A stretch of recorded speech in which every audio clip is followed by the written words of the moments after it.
Friends, आज हम JS का वो टॉपिक पढ़ने वाले हैं जहां से रियल वेबसाइट स्टार्ट होती है। आज हम समझेंगे जेएस का फ्लो, ब्राउजर का बिहेवियर और डेटा सर्वर से कैसे आते हैं। आज हम डिटेल समझने वाले फिच एपीआई के बारे में। तो चलिए बिना देर शुरू करते हैं। साइंक्रोनियस कोड क्या होता है? साइंक्रोनियस का मतलब होता है लाइन बाय लाइन काम होना, one task at a time. जब जेएस साइंक्रोनियस मोड में आती है तो वो कहती है पहले ये काम कंप्लीट करो, उसके बाद ही मेन नेक्स्ट लाइन पर जाऊंगी। इसका मतलब ये है कि जेएस एक टाइम पर सिर्फ एक ही काम करता है। अगर कोई स्लो काम हो तो पूरा प्रोग्राम वेट कराता है। जस्ट थिंक लाइक एक ही टीचर हो, एक ही स्टूडेंट हो, जब तक पहले स्टूडेंट का डाउट क्लियर नहीं होता दूसरा स्टूडेंट वेट करता रहेगा। तो सिस्टम सिंपल है लेकिन स्लो हो सकता है। जिस फॉर एग्जाम्पल हम सिर्फ थियरी नहीं कोड भी समझ लेते हैं। Open day 32। हम जैसे हम प्रिंट करेंगे console dot log task 1 same console dot log task 2। ऐसे हम जो भी प्रिंट करेंगे तो इसमें देखिए जैसे हम right click run code print करेंगे तो जेएस पहले टास्क 1 प्रिंट करेंगे, फिर टास्क 2, फिर टास्क 3। ऑर्डर कभी चेंज नहीं होगा क्योंकि जेएस हर लाइन पे कंप्लीट होने का वेट कर रहा है। ये है साइंक्रोनियस कोड। आउटपुट हमेशा ऐसा ही होगा, टास्क 1, टास्क 2, टास्क 3। अब हम एक और डेंजरस एग्जांपल देख लेते हैं इसके बारे में। जैसे we want to print console dot log, ये यहाँ से स्टार्ट होता है और फिर फॉर लूप यूज करेंगे। Let I is equal to मान लेते हैं 0, फिर आई जैसे हमें जितना भी चाहिए उतने थाउजेंड्स ले लेते हैं, जितना भी चाहिए उतने जीरोस ले लेते हैं। फिर आई प्लस प्लस आई इंक्रीमेंट होता रहेगा। जैसे हमें प्रिंट करना है कंसोल डॉट लॉग, आई की वैल्यू प्रिंट करना है। फिर हम चले जाते हैं एंड। तो यहाँ फर्स्ट जेएस हम जैसे रन को एंटर करेंगे तो यहाँ जेएस प्रिंट क्या करेगी, फर्स्ट स्टार्ट प्रिंट करेगी, फिर लूप चलेगा और तब तक ब्राउजर फ्रीज हो जाएगा।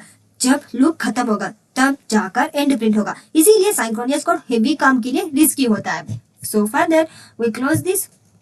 तो ये था हमारा साइंक्रोनियस जो एक के बाद एक के बाद एक के बाद कोड चलता रहता है, एक के बाद एक के बाद एक ऐसे चलता रहता है। One line by task, see one task at a time. Now we go asynchronous code. Code allows JS to start a task and move on without waiting. अब बात करते हैं असिंक्रोनियस कोड की। असिंक्रोनियस का मतलब होता है वेट ना करना। JS असिंक्रोनियस मोड में बोलते हैं ये काम टाइम लगेगा, तू बैकग्राउंड में कर, मैं तब तक आगे का कोड चला लेती हूँ। इसका फायदा ये होता है कि वेबसाइट फ्रीज नहीं होता और यूजर को सब कुछ फास्ट लगता है। तो इसीलिए साइंक्रोनियस कोड ज्यादातर यूज करते हैं। जैसे एग्जाम्पल रेस्टोरेंट का एक सिंपल एग्जाम्पल ले लेते हैं। आप ऑर्डर देते हो, शेफ किचन में काम करता है और आप टेबल पर बैठकर बात करते हैं तो रेस्टोरेंट बंद नहीं होता। यह होता है asynchronous system. Just see an example on this also. जैसे हम इसे प्रिंट करेंगे, हम इसमें स्टार्ट फर्स्ट प्रिंट करेंगे कंसोल डॉट लॉग, यहाँ से स्टार्ट होगा।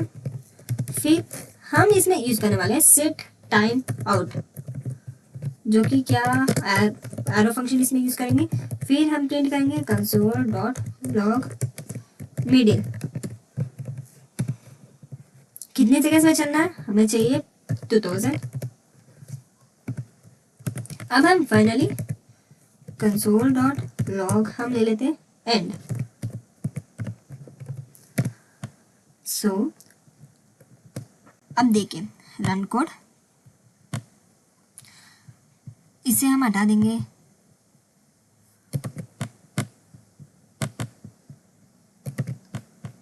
Delete this code.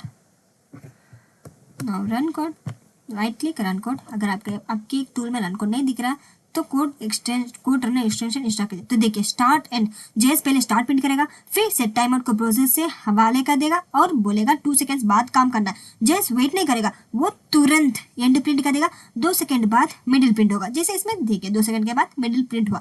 अब आपको फिर से रन करके दिखा देते हैं। जैसे रन कोड देखिए फर्स्ट स्टार्ट एंड प्रिंट हो गया, अब 2 सेकंड के बाद मिडिल प्रिंट हुआ। तो आउटपुट हमेशा ऐसा आएगा, start and middle. Order change हो गया क्योंकि ये असिंक्रोनियस कोड है, इसीलिए ऑर्डर ऑलमोस्ट ऑल चेंज हो गया। तो ये था असिंक्रोनियस का सिंपल सा एग्जांपल। अब हम ब्राउजर के बारे में समझ लेते हैं। Browser API with async. Browser API वो फीचर होते हैं जो जेएस लैंग्वेज का पार्ट नहीं होता लेकिन ब्राउजर जेएस को दे देता है। जैसे time set timeout, Fitch, event listener, ये सब असिंक्रोनियस होते हैं ताकि वेबसाइट हैंग ना हो। See Chrome browser API set timeout, fetch, इसका इम्पोर्टेंट पॉइंट क्या होता है, most browser API are asynchronous. Now we see what is fetch. अब हम बात करते हैं फिच एपीआई पर। फिच एपीआई का काम होता है सर्वर से डेटा मांगना या सर्वर को डेटा भेजना। जब भी फ्रंट एंड को बैक एंड से बात करनी होती है हम फिच का यूज करते हैं। जैसे सिंपल सा सोच लीजिए, जैसे व्हाट्सएप ओपन करते हो, मैसेज फोन में ऑलरेडी नहीं होते, आप सर्वर से बोलते हो डेटा बेचो, सर्वर डेटा बेचता है। ये पूरा प्रोसेस फिच के थ्रू ही होता है। इसको मेनली बोला जाता है Fitch. It's uses for API calls, getting Jason data, loading users, products, post, इसमें ज्यादातर यूज किया जाता है। हम इसका बेसिक सिंटैक्स समझ लेते हैं फर्स्ट। देखिए सी फिच हमें यूआरएल, आप कौन सा भी यूआरएल ले सकते हो, लेकिन सिर्फ टेक्स्ट वाला ले सकते हो। वेबसाइट या फिर वीडियोस, मीडिया नहीं ले सकते। टेक्स्ट वाला यूआरएल लेकर क्या करोगे, डॉट देन रेस्पॉन्स, फिर dot data dot catch. See here Fitch URL server को रिक्वेस्ट भेजता है, ये असिंक्रोनियस होता है, इसीलिए फिच प्रॉमिस रिटर्न करता है। जैसे ही JSON response dot JSON response को जेस ऑब्जेक्ट में कन्वर्ट करता है, फिर नेक्स्ट डॉट देन में एक्चुअली डेटा मिलता है, इससे हम यूआई बनाते हैं। फिर डॉट कैच की मदद से एरर हैंडल करता है ताकि ऐप क्रैश ना हो। सी हियर एग्जांपल, हम इसी एग्जांपल ले लेते हैं। ये वेबसाइट दिया हुआ है, सो ये यूआरएल एक टेक्स्ट से लिया हुआ है। हम यही एग्जांपल ले लेते हैं, आपको दिखा देते हैं इसका एग्जांपल का आउटपुट कैसे आएगा करके। तो सी फिच एपीआई, नाउ जैसे हमने ले लिया, इसमें क्या किया हमने, फिच यूआरएल लड़ा, डॉट देन रिस्पॉन्स, फिर डॉट देन डेटा करके हमने इसमें यूज किया। तो सी जैसे हम राइट क्लिक रन कोड, तो देखिए इसमें हमारा डेटा सब लोड हो चुका। सी इस डेटा में, इस टेक्स्ट में सिर्फ आईडी के नाम से होते हैं। सी ID 3, ID 10 तक सारे आईडीज के नाम से, और उसके बाद में फुल डेटा दिया हुआ है। सो ये से हम किसी भी यूआरएल का डेटा ले सकते हैं जेसन की मदद से। तो ये था हमारा फिच एपीआई, जो कि हम यूआरएल की मदद से हम लेने वाला कौन सा भी डेटा ऐसे हम ले सकते हैं। ये हमारा सिंटैक्स। नाउ चले जाते हैं एक प्रोजेक्ट की ओर, जो कि हम सब मिला के एक प्रोजेक्ट बनाने वाले हैं। तो सी फर्दर शिफ्ट एक्सक्लेमेशन, हम इसमें ऐड करेंगे H2, जहां हम लिखने वाले हैं यूजर डैशबोर्ड।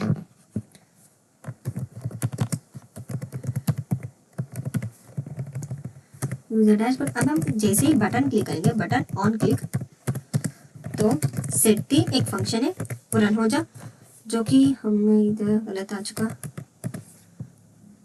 उसके अंदर हम प्रिंट करेंगे लाइट। तो सी इसका नाम हमने दिया लाइट। सेम हम ऐसे एक और बटन बनाने वाले हैं, उसमें हम लिखेंगे dark.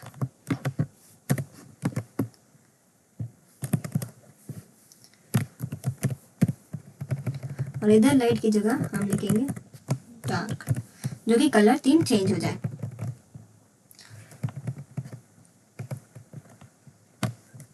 Now we add one unlisted ID। ID का नाम देंगे यूजर लिस्ट। Close this. हम इसमें कुछ नहीं लिखेंगे, बस नाम देके छोड़ देंगे। अब हम इसमें स्क्रिप्ट एंटर करेंगे। स्क्रिप्ट HTML से स्ट्रक्चर देता है, बटन थीम चेंज करते हैं, यूआरएल यूजर्स दिखाने के लिए है, और जावास्क्रिप्ट लास्ट में लोड होते हैं, जिसे हम स्क्रिप्ट में लिखेंगे जावास्क्रिप्ट के बारे में। तो सी हम फर्स्ट कॉन्स्ट सेवर थीम, एक वेरिएबल बना है कॉन्स्ट सेवर थीम का नाम का, इसमें हम यूज करेंगे local storage dot gate item. Gate item क्या है उसके बारे में हमने तो गेट आइटम के बारे में हमने डिटेल समझा दिया है। आपका अगर आपने नहीं देखा तो कब से देखिएगा। सेव थीम हम एंटर करेंगे डॉक्यूमेंट डॉट बॉडी, जो कि क्लास लिस्ट, क्लास नेम, हम क्लास लिस्ट नहीं, क्लास नेम जो कि सेव थीम। तो इसमें पेज लोड होता है, हम चेक करते हैं कि थीम पहले सेव है या नहीं। हमने चेक किया कॉन्स्ट सेव थीम की वजह से। हम एक फंक्शन क्रिएट करेंगे सेट थीम नाम की, जो कि हमने बनाया था HTML में फंक्शन बनाया था, सेम वही नाम का एक फंक्शन क्रिएट करेंगे local storage dot set item. हम सेट करेंगे थीम जहाँ हमें क्या चाहिए, थीम चाहिए। Now document dot body dot class name हम लेंगे थीम। तो इधर में क्या क्या बटन क्लिक होता है, थीम सेव होती है और बॉडी पे अप्लाई हो जाते हैं इसकी मदद से। Now we fetch this, fetch जैसे हमने लिया था URL, सेम वही URL ले लेते इसमें भी।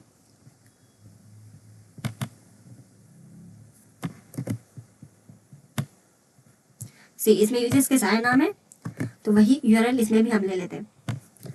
फेच URL लिया, फिर हमने हमारा सिंटेक्स क्या है, डॉट देन में हम क्या लिखेंगे, हमने लिखा था रिस्पॉन्स,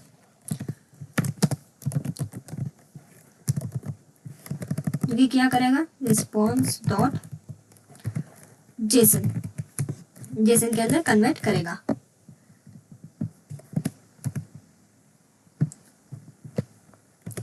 फिर डॉट देन, जो कि अब हमें क्या लेना है, डेटा को, इसके अंदर का डेटा हमें चाहिए।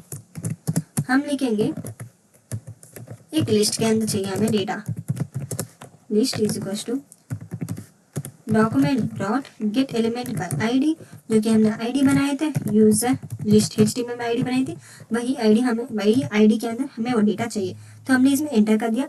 अब क्या करेंगे, data dot for each,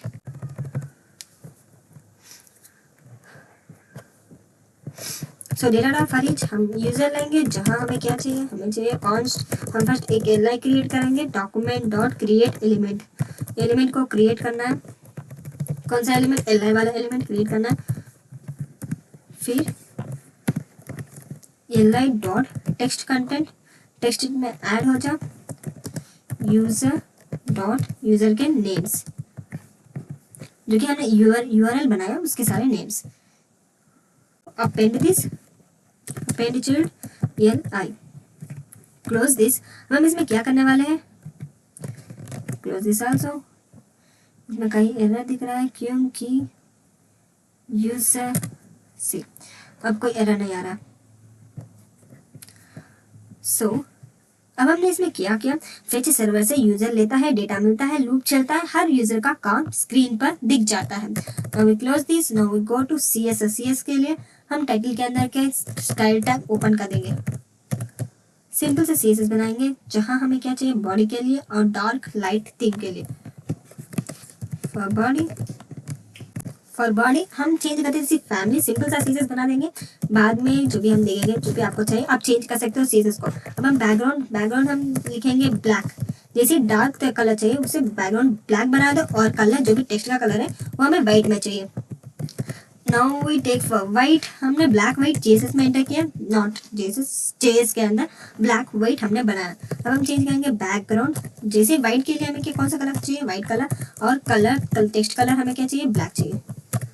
so CSS सिर्फ लुक कंट्रोल कर रही है, क्लास होने से CSS सिर्फ लुक कंट्रोल कर रही है, क्लास चेंज होने से पूरा पेज चेंज हो जाता है।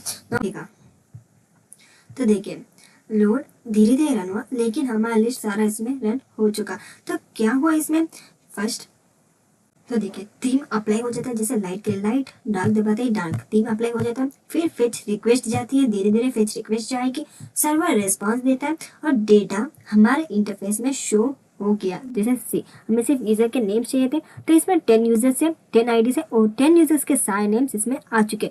वेबसाइट स्मूथली चलाता है। जैसे देखिए आ चुका, हम लाइट चाहिए तो light, dark and dark, theme change हो रहा है और हमारे वेबसाइट में जो भी नाम है वो भी चेंज हो रहे हैं। तो ये था हमारा आज का फिच API। हम API से कैसे यूज़ कर सकते हैं और हम डार्क थीम लाइट थीम के अंदर API कैसे डालें, उसके बारे में डिटेली समझने वाला हमारा आज का टॉपिक।